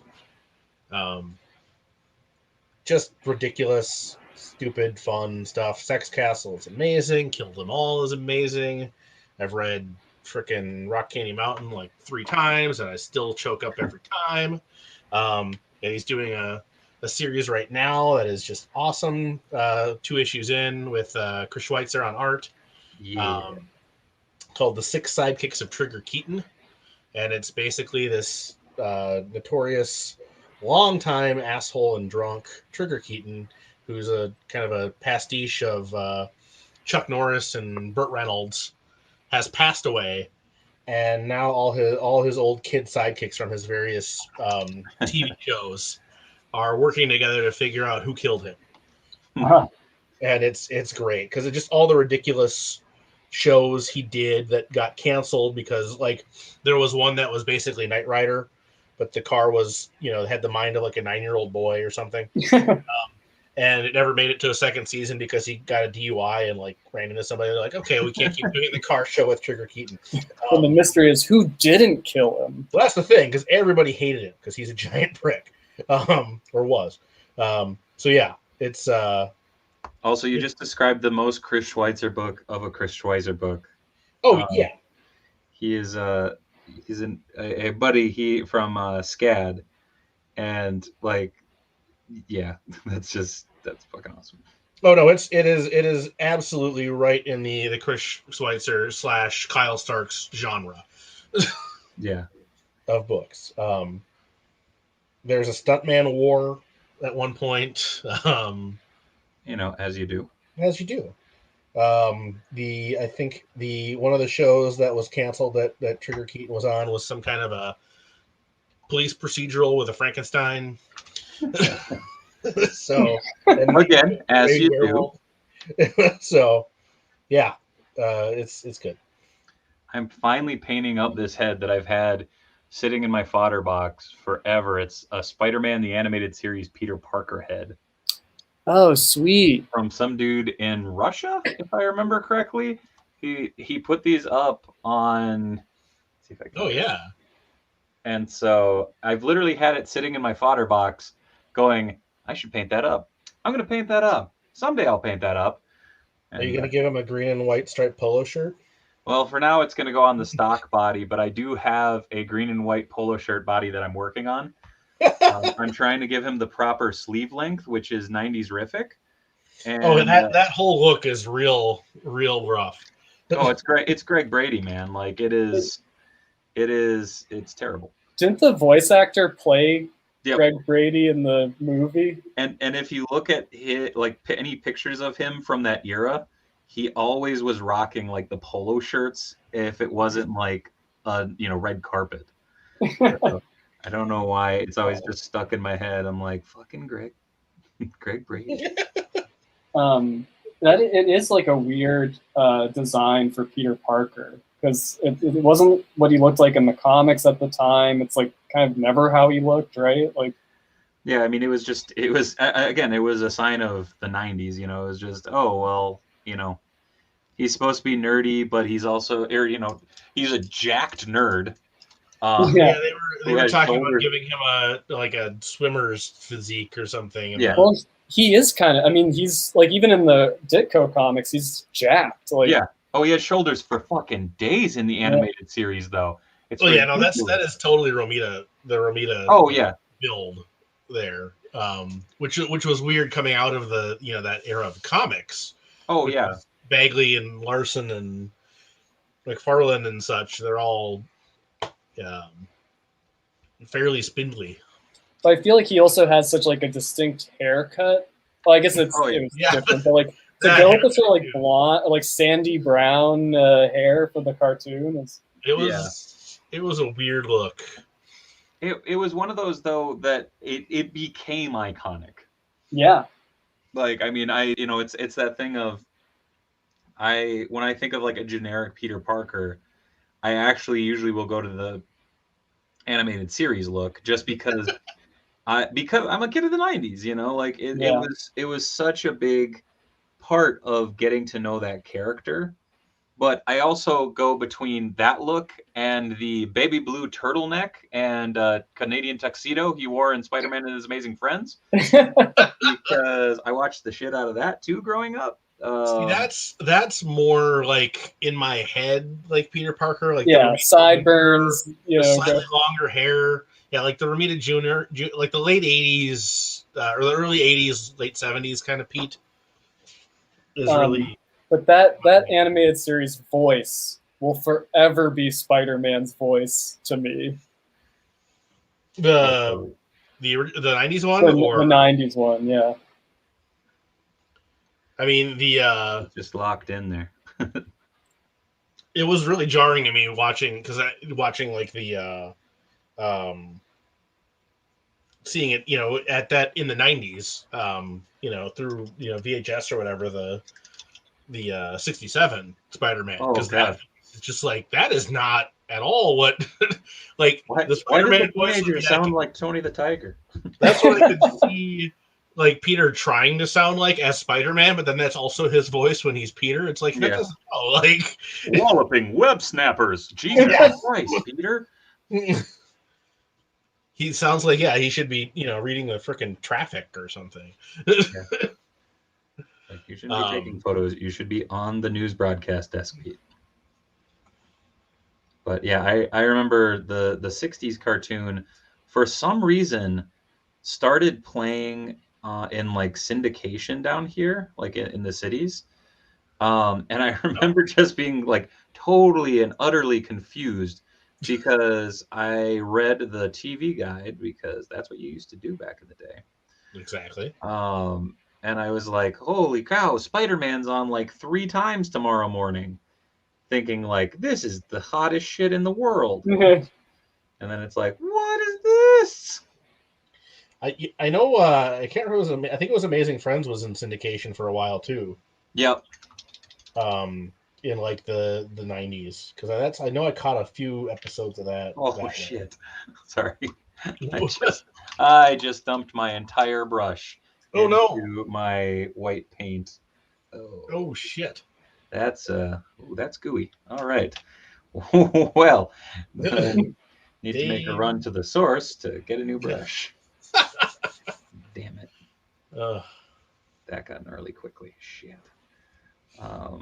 Okay, sorry. Whoa. Scene of Spider-Man screaming about chasing Shocker to the end of the earth from the 90s show is burned into my brain. Well, that was yes. The when weird thing about that show, or the thing in retrospect, and it's true the other animated series, is there's so much of their time where it's like, yeah, here's this villain who's not important at all in the grand scheme of things, like Alistair Smythe, like C-lister, and he's like driving force of several seasons of that cartoon. Hydro Man. Like, dude, okay, the fact that I can still without a doubt say Neogenics Recombinator. All right, you want to know what a mindfuck the 90s cartoon show was? I thought that was science. I am peeved at myself for getting rid of my Hobgoblin's glider bomber and the Alistair Smythe's Spider Slayer chair thing. Oh man, that thing's awesome. I mean, fragile as hell. Yeah, still awesome. I kept my Spider Slayer. Still have that, but the Ollie ran off with mine. I don't have the heart to take it back. I'm like, all right, you know what? No, like I don't even have a spot for it in here. Like, you're having a ball with it. Cool. Yeah, I do kick myself for getting rid of those vehicles, because those would work with Legends if I wanted them to. Peter Parker in the animated series was basically James Dean if he had a science major. Focus. True. I can't pick this up. I'll have to take a better picture. You're tearing me apart. Wrecker Scar. Oh, nice. Oh, nice. Because they definitely did not, and I get why they didn't, but. Sorry, you were saying, Alex? Oh, I was saying I revisited the Spider-Man cartoon on Disney Plus a month ago or whatever, because it was somehow like whenever it was on, like as my memory of it as a kid is like I never caught it when it was on, so I kind of like missed Spider-Man the animated series for whatever reason. Kind of exploring it now, it's a very frantic show. Oh God, like, yeah. There's something about the like editing. It'd be interesting to know like what the production on that show was like, because it's extremely cutty, and like the audio tracks are almost like, wall to wall. Like one line of dialogue track like will bleed into the next scene completely. Like every time that was their transition usually. I think part of the rapid cuts were a way for them to just reuse animation. Yeah, a lot. But it is weird in that regard, because it's you don't see that as much in animation, or at least especially in that period too. Yes, and I'm absolutely with Merk and McGee in the chat. I would love for them to do that, Doc Ock. I agree. Oh yeah. This past weekend was a clusterfuck of a weekend, but on the way back from my friend's memorial, we stopped off at a collectible shop, and they had a metric shit ton of those 10-inch Marvel toys. Oh yes.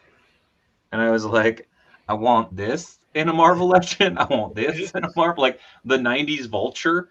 Like the young Vulture, Like, I would love. I mean, I mean, it is. So it's. I think it's a Bagley design. it is. With the headdress. Yeah. Yeah, and the little armor and the little zappy gun. Yeah. Well, give me 90s Vulture, absolutely. But I was just like, holy hell. Like looking at Doc Ock, looking at so many of the character designs, I'm like, ooh. Like if he wasn't buried behind half a dozen figures, I repainted my Scorpion to be the animated series version. I was like, nope, this has to happen. Gotta have the mouth, yeah. Oh yeah, here you go, Dave. Hold up. Oh no! Oh, is it Ric Flair or is it an old lady? The world may never know. You took my world. Be good, Aunt May. Right? Oh shit! I need a Ric Flair Ultimate now. Well, Aunt May in very specific circumstances. Peter, you ate. I don't know why the hell she sounds like just like Mrs. Doubtfire. I love in the early issues, like the sort of running gag that she constantly refers to Peter Parker as like frail.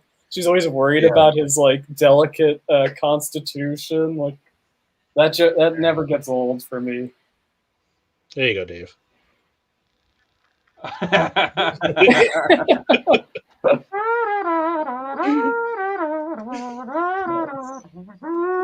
This is my Draxophone. The saxophone that lives with my Drax figure. As you do. Well, sure. I mean, I like that I can't remember where that image originated, but that it's just become canon now that he was a saxophone player before he became Drax, or at least some version of him was. Oh yeah, Panther 10. The Joe Bennett Scorpion redesign where they gave him the extra yellow bits and a bit more platey armor. Well, I went almost too manga-y with the eyes. I'm gonna have to touch them up a little bit. That's okay. I know I didn't show it on camera, but Jack's placing. Where did my glue go? There's my glue.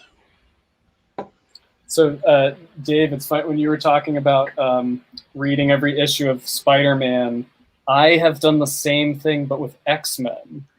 Oh, damn. Uncanny, and then Uncanny and X-Men, the single title, and then like a lot of X-Force, all of Excalibur, all of Shit. X-Factor, like just like every now and then checking in, like probably like over the last 10 years or whatever.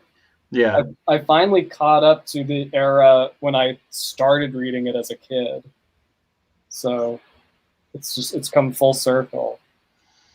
Isn't that weird when you catch up to where you like kind of came in and you're like, so much of this makes so much more sense now. Yeah, but also it's like, I can't believe I got through this. Like, I must have really loved X-Men.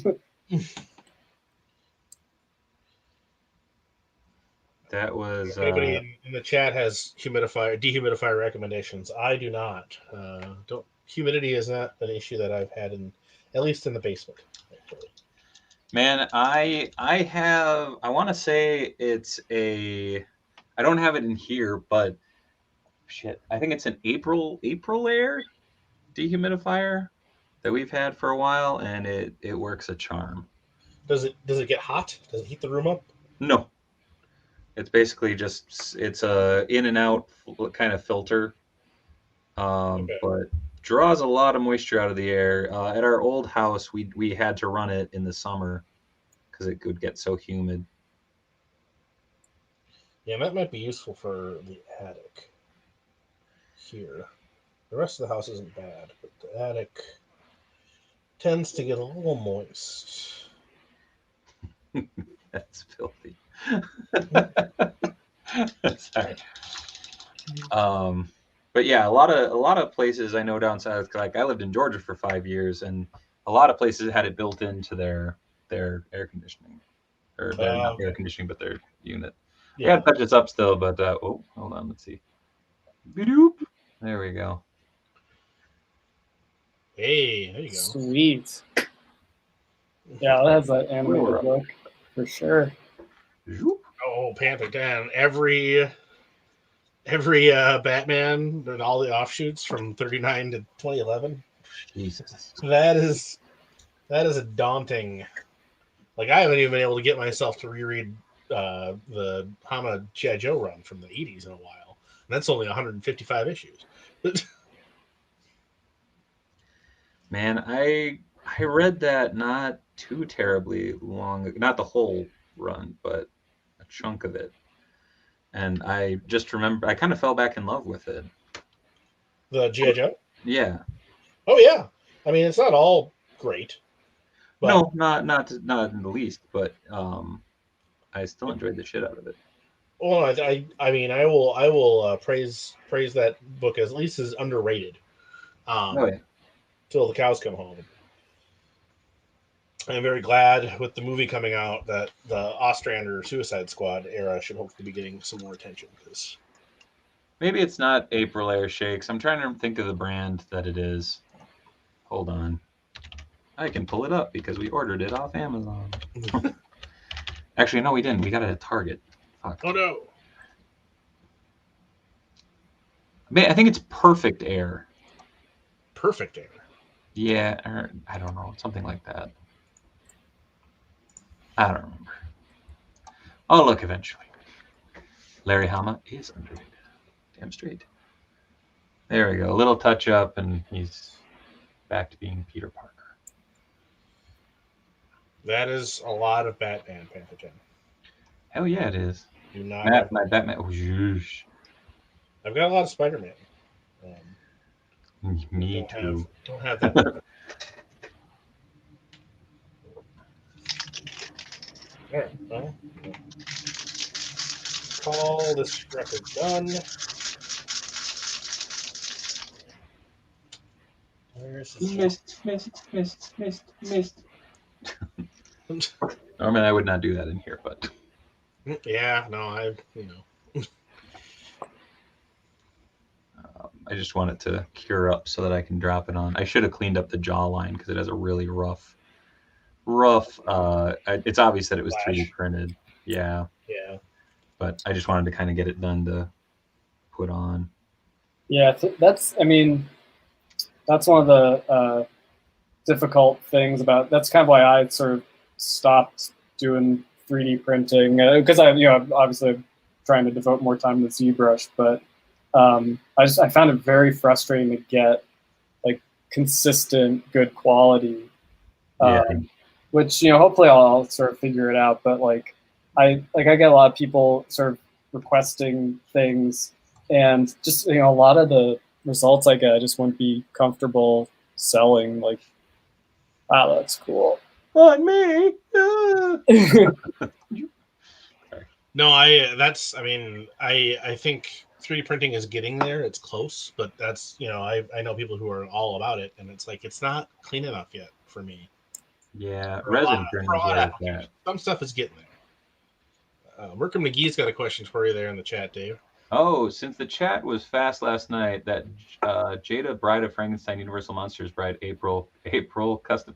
I'm thinking about it. I actually was thinking about that with all the Jada toys one. Yeah. But we'll see. I want to get one in hand first to kind of futz around with it. Yeah, I'll be curious about how they scale and stuff like that. It just occurred to me this last second now that Frankenstein might not be a bad way to go for a Marvel Legends big man. Very true. He's a little less. I think Big Man had the double-breasted jacket, so maybe I need to go with WWE. But anyway, talk to myself about it a bunch. Robo's reviews definitely sold me on that. I definitely pre-ordered the Bride of Frankenstein there. If NECA hadn't also just started doing them, I would be all about the Jada ones. But it's like it's really poor timing. Yeah. It's funny how that stuff happens. I'm sure it's so frustrating for the toy companies that when it rains, it pours with some of these licenses. Quintillion, I get you there. Oh, Dave, since I came in late, what are your thoughts on the TMNT Power Ranger reveals? They're ordered. I really dig them. There's issues, I have my issues with them because I feel like they're trying to reuse wherever they can, but that totally makes sense. But I'm stoked. I'm stoked that they're getting made. I think it's a really cool run for them. Oh, here we go. Just real quick. There's those Action Toys food accessories. Oh, cool. Oh yeah. So they come in handy. Is it Action Stuff? Action Stuff, yeah. Action Stuff, yeah. And I think that's literally how he's going to stay on my shelf. Fun. In the coming weeks, there will be a fun project hopefully being announced that I am collaborating on with several other creators that is very, very nice. Mm-hmm. And well, very evil too. So we'll see. But I'm really hoping it'll come to fruition. So we'll see. We'll see. Fingers crossed, everybody. Never thought it would actually happen, so can't pass on TMNT Rangers. I don't think we will get them. Yeah, I mean it's coming from Hasbro. Yeah. So the fact that we're getting them from there, like I'm stoked. No, I'm curious to see who else is coming. I haven't pre-ordered any of them yet, but I'm definitely going to. Okay, spoiler free. I'm sure we got to get Raph. We got to get Super Shredder, or not Super Shredder, but Shredder, yeah. Just Shredder. It's frustrating because like the one thing that I would love is their Megazord, because it's a play off a Metalhead and it's really neat. But yes. I mean, they could do like a 6-inch one, I guess, but. Oh no, totally. But they haven't really been. I guess they are doing. I think they've announced they're going to do some like 6-inch size Zords. Eventually. I don't think they've announced anything solid on it yet. I'm guessing that might be a HasLab actually.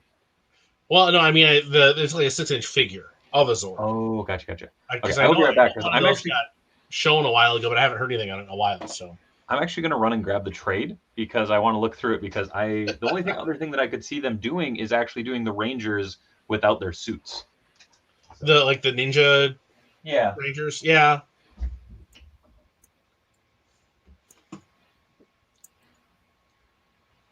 That's coming along. It's looking good.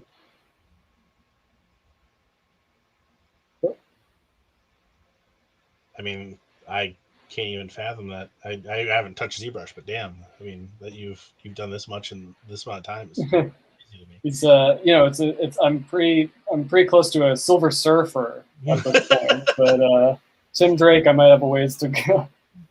Dude, the fact that you've done that in less than 2 hours is astounding. Yeah, that's nuts.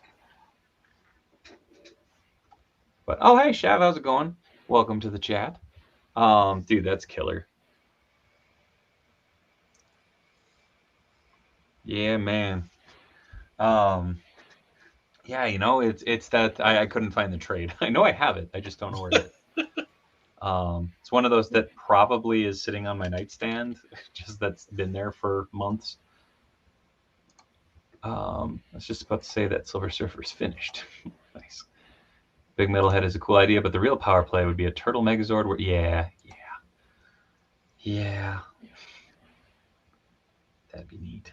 What was the name of the Turtle Megazord? The tortoise. Oh shit. It was. Oh, Titanus? No, that wasn't Titanus. Titanus was the like Brachiosaurus looking Tor. Yeah. Tor the Shuttle Sword. You're a wow. Machine.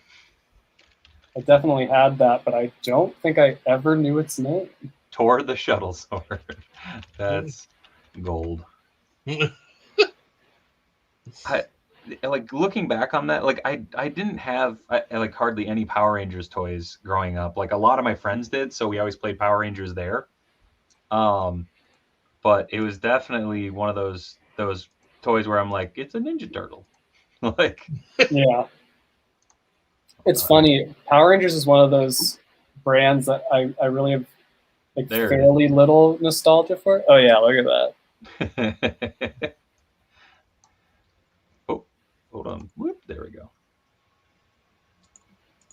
It does look kind of like the All Red Surfer, dude. That's a very good observation. Mark. Oh, yeah, maybe I should make this a madman. Oh, Joel, don't you tease me, Alex. Get me all hot and bothered. No, that's still a dream. Is a straight up all like the legendary comic book heroes one, and like my custom that derived a lot from that is I think as close as we'll get. But man, a true to life like Madman would be so dope. Yeah, I'm surprised there isn't like more Madman stuff, like a TV show or I mean, he must be very protective of the. Well, it's going to be a movie at one point. Robert Rodriguez was attached to direct it, right? And then it just like it's still apparently in production, but not in production. I don't know, or pre-production. I don't know. It's just weird. But yeah, no, a Madman animated series would be amazing. And no, I'm not talking about Freakazoid. Because I said that the other day and someone's like, we got Freakazoid. I'm like, fuck off. Like, I got so angry and I'm like, freak of me, freak of you. But yes, I enjoyed Freakazoid, but I had so many people try and be like, no, it's the same thing. I'm like, no, it's not. They both run around in underwear. It's true. Good times. Oh shit. Well, I was gonna start working on my next figure and then I realized I have no idea where the head went. Uh-oh. Problem. Yeah, I have no idea what I'm doing anymore. Just kind of staring at things here. I'm just trying to kind of turn and burn things. I got the big ass Baxter Stockman primed, but I gotta reassemble it now. I'm like, I don't want to do that right now.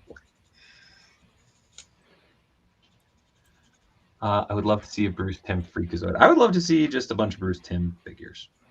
Oh yeah, I can't wait for that. Was it the Cape Crusader show?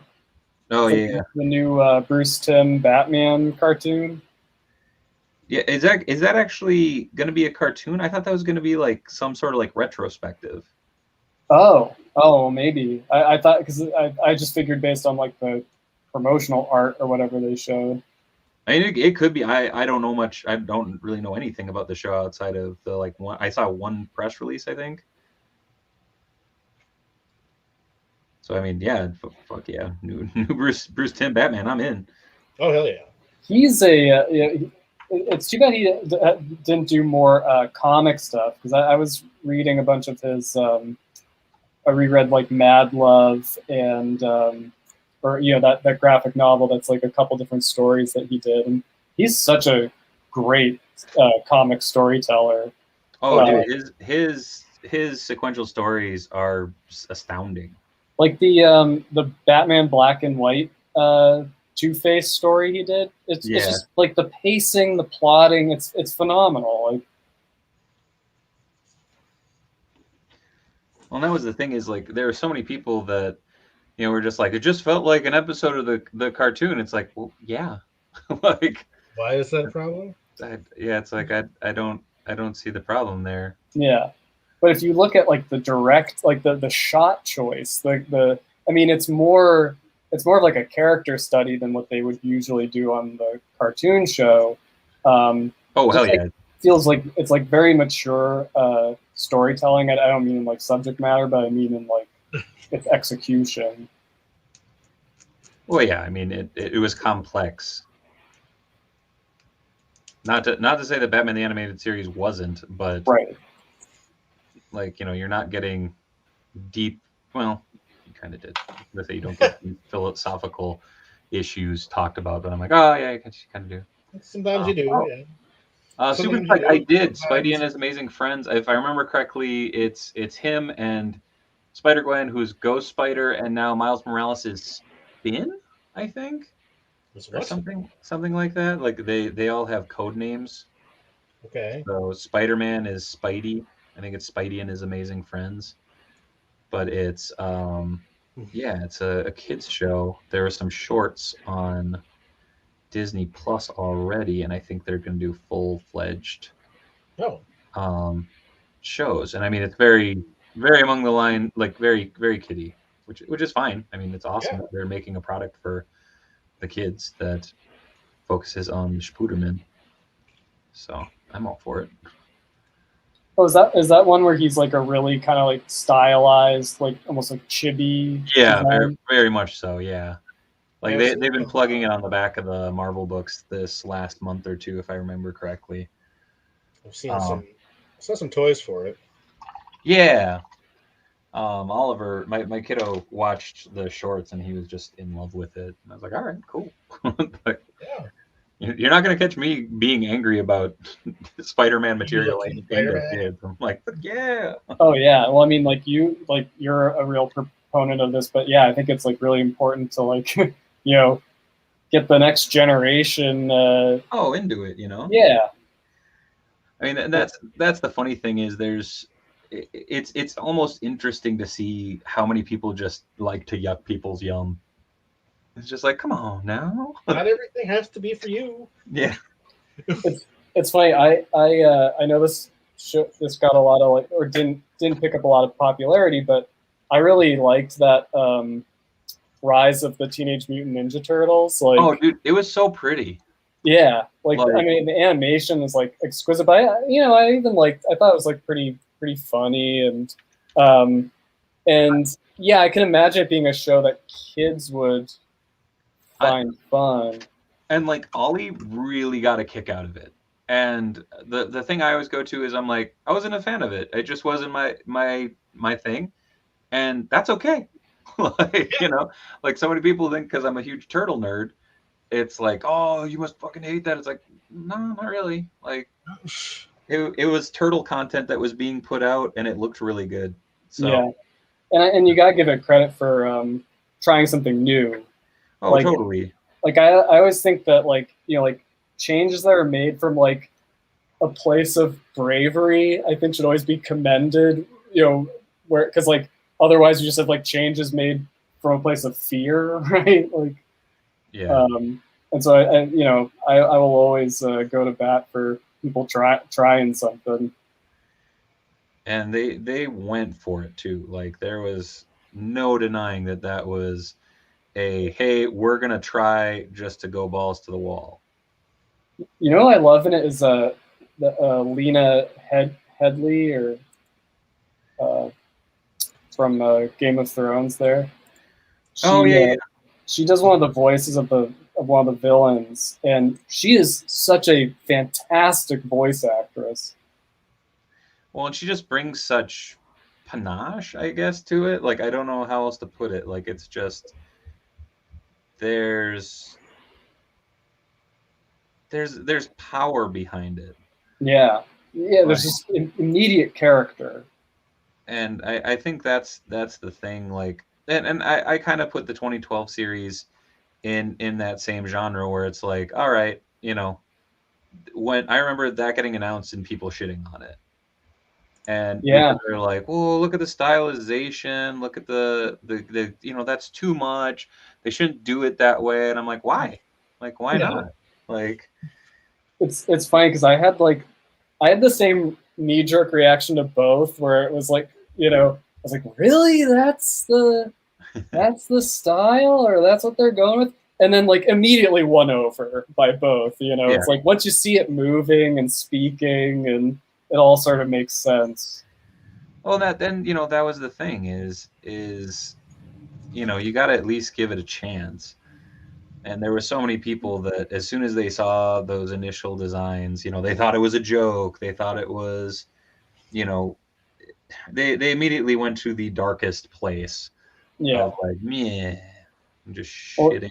It's funny because I'm a huge Andy Soriano fan, so like I knew that he was taking over the show, and so I was really looking forward. So I was already kind of like, but somehow it was like even then it was like it looked more actiony than what I assumed he would do, because his stuff is so sort of like cartoony, but it really grew on me, and I could see what they were going for.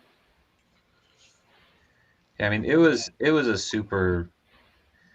Again, in both cases, it was that thing of it was a big change from the previous. Like, and again, like I love Jeff Matsuda's designs from the 2003 series. Like I absolutely love that show, and I am not shitting on that in the least.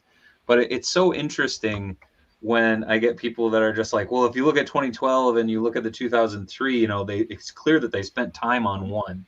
And I'm like, you realize that one was a CGI cartoon, like, and it's like both had an incredible amount of work put into it. Oh yeah.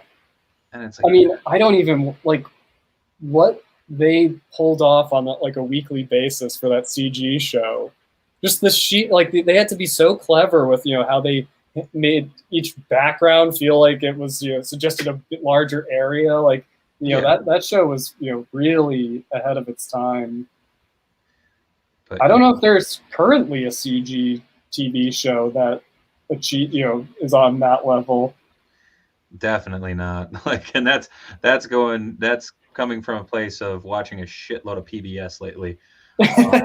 With the kid of just like and don't get me wrong, I love me some PBS, but like there's a lot of shows where it's along the lines of like Jimmy Neutron and stuff.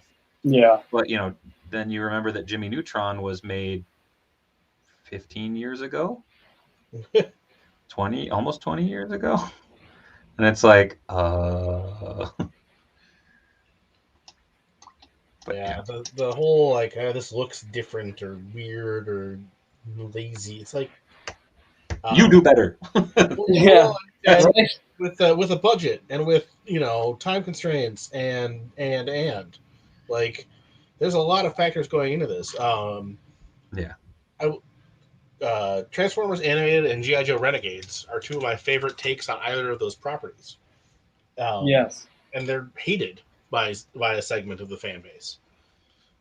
Oh, it looks like this, or it's like, yeah, but did you watch it? Because I would rather watch, animated over freaking Armada or whatever. Like the stories are just not. Right. Well, at the end of the day, if the stories are there, if the story's good, like it's gonna work. It'll prove itself. Quintillion, I am not dissing Dinosaur Train. I watched the shit out of Dinosaur Train. Dinosaur Train. That's right. I know the damn theme song. It's ingrained in my damn head because I've watched the whole fucking story. No, I actually do really enjoy a lot of the programming, and not like again, I'm not knocking any of it. That's the thing. Like it's the moment of going, the quality between like the CGI on Dinosaur Train as opposed to TMNT 2012 is insane. Oh, night, Mr. Ryan Clark. Have a good one, dude. Thanks for joining us, man. Catch you tomorrow. The Unicron trilogy was the dark days of Transformers. I mean, I kind of dropped out. I was of the animation at that point. I think I started watching Robots in Disguise, and I was like, nope, not doing this after Beast Wars and Beast Machines. It's like this is too much of a. I wasn't the target audience anymore, which is fine. And I know it's got their fans. There's some really great toys and designs and stuff in there. But yeah, it didn't really click with me. Which is weird because animated felt or at least presented itself as more of a kiddie thing, but I thought it was written to a broader audience anyway than the previous series had been for a while. And I'm not I didn't watch Prime or any of that either, so I'm hardly an expert on current Transformers animation. I did watch the Netflix series, and it was a thing that existed. I am just painted up this Casey Jones head, and God, my hands look disgusting. Jesus Christ. Gala. But it is there we go. Oh, nice, dude. That's some real fine work. So it is the what is it? It's Casey. No, I take that back. This is from the Space Casey. Oh, Space Casey, yes. Because at the end of the line, it was like, hey, now we're going to give you the sculpts that look like the characters because we have the control art. Yeah, right. It's like, son of a bitch. But like I did the same thing with April. I replaced the head on the first series April, and all of a sudden I'm like, fuck. Yeah. If I give her the Hamato clan fan, like I have a Kunoichi, Damn it! Shakes yes, I am not Poop Hand Dave. I have seen, or I at least have seen it at one point. I had a VHS of some of the Spawn animated show, and yes, it was good. And Mitch Falcon, you are correct that Kingdom is not great. I don't think it's as bad as some people are making it out to be, but it's not great. Yeah, that's perfect. Powered through it to now it was like April to just finish the series. But yes, I might change his skin tone. His skin tone's really yellow. Like really yellow.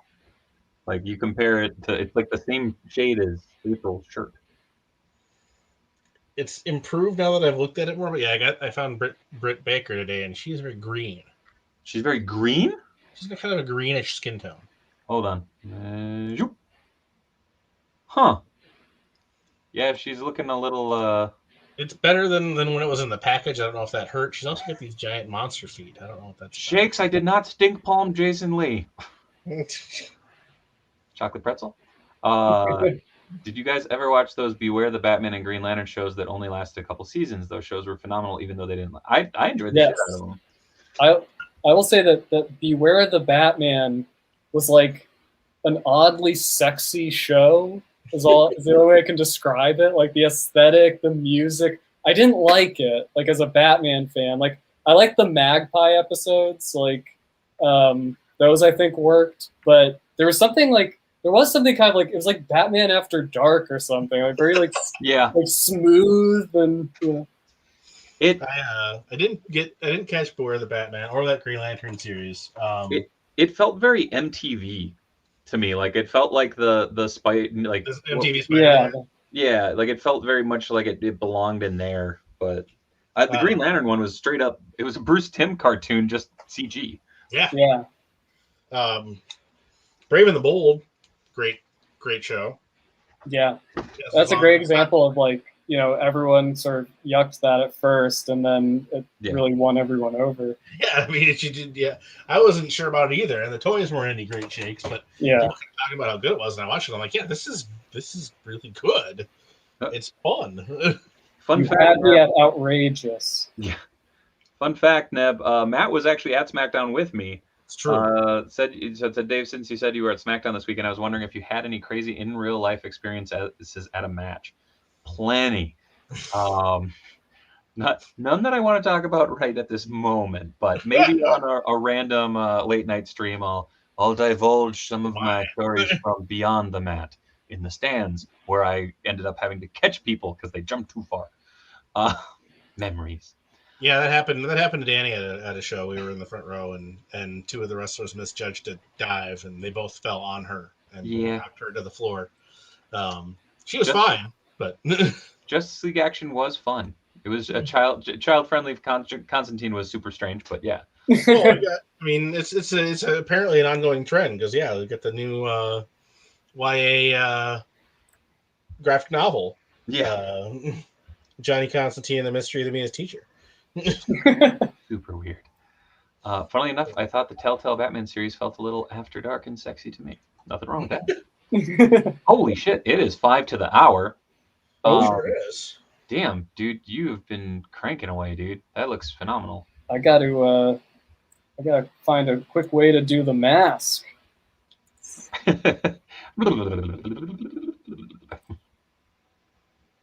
Perfect. That is. Count me in for one of those when you print them up. Yeah. Oh yeah. That's so sick. No, that's not why. That is juvenile, says Mitch Falcon. I caught a whole teenage girl to the back of the neck at Warped Tour once. Relatable, says Merkin. Jesus. Hell yeah, man. So I'm actually going to pop your screen off for a moment, Alex, so that we can let you plug yourself gently down the stream. So, or gently on the stream. Shit, that would have been really good. Oh. Good night, everybody. Damn it. Pop up some tasty social for Alex. Alex, what you got going on? What you working on? Where can people find you? What amazing things are you up to? well, you can check out some of my work on Fanplastic for the Instagram. Yeah, there it is. And yeah, I post sort of some personal exercises and things on there. Doing like a Jim Lee X-Men series now.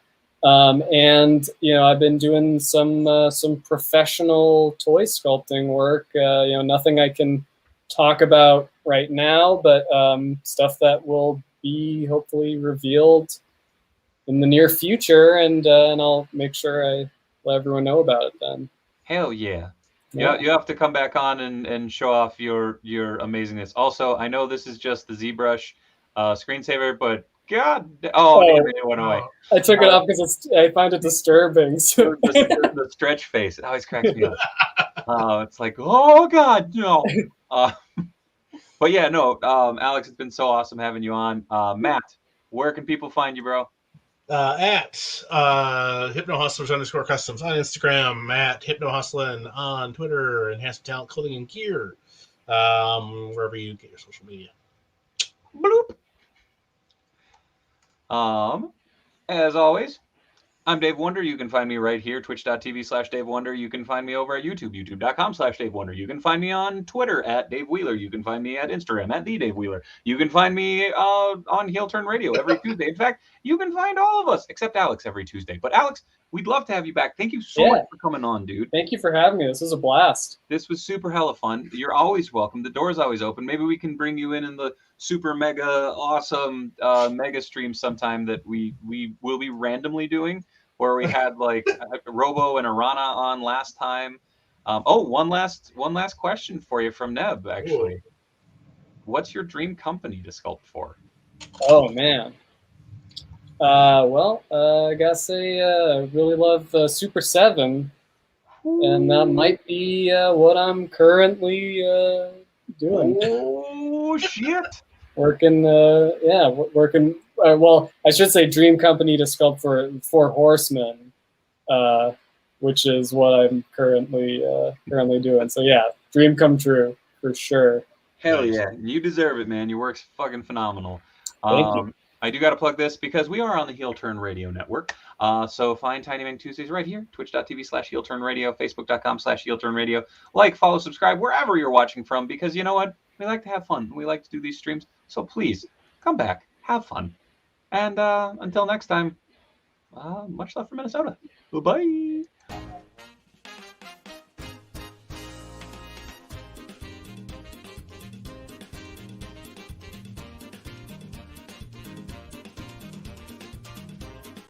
Props to Alex for Jesus Christ. Sorry. Your secrets face is terrifying. No, thank you everybody for stopping by. Quintillion, Mitch, Neb, Turbo, Super Spike, Josh, of course Panther, Tuck, Shakes, absolutely everybody. Thank you for coming on. Again, thank you, Alex, for coming on. Matt, thank you for being the effervescent madman of Minneapolis, because I'm going to say that at least 2 more times this stream. I kid. We're out of time. Bye. Good night, everybody. Say good night, Grace.